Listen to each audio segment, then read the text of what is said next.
Hi friends, అందరికీ ఎట్లున్నారు, ఏం చేస్తున్నారు? ఇగో మా ఆయన అయితే చూడండి ఏం చేస్తుండో. ఇక ఎగ్ కర్రీ అయితే చేస్తుండు ఫ్రెండ్స్. ఇంకా చూడండి, వావ్ ఎంత బాగా చేసిండో. మా పాపకైతే ఫీవర్ వచ్చింది. మరి ఎగ్ పెట్టాలన్నా వద్దా కామెంట్ అయితే చేయండి. ఎందుకంటే టైఫాయిడ్ కదా. నేనైతే పెట్టొద్దని అనుకుంటున్నా, కానీ మరి ఎగ్కి ఏం కాదని అంటారు. మీరైతే కామెంట్ చేయండి ఫ్రెండ్స్. ఎంత బాగుందో చూడండి. వావ్, ఘాట్లు కూడా పెట్టినావుగా మంచిగా ఎగ్గుకి. ఎర్రగా కూర అయితే బాగా వచ్చింది. మరి ఆయిల్ కూడా ఎక్కువ పోయలేదు చూడండి ఫ్రెండ్స్. అసలు ఇక నేనైతే కూర వండిందంటే ఆయిల్ అయితే ఇట్లా తేలాలి పైన. ఇక ఆయిల్ అయితే కొంచెం పోసిండు. ఎంత బాగా చేసిండో కామెంట్ అయితే చేయండి.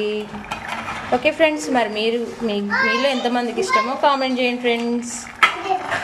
చాలా బాగా చేసిండు. ఇంటికాడ ఉంటే ఏదో ఒకటి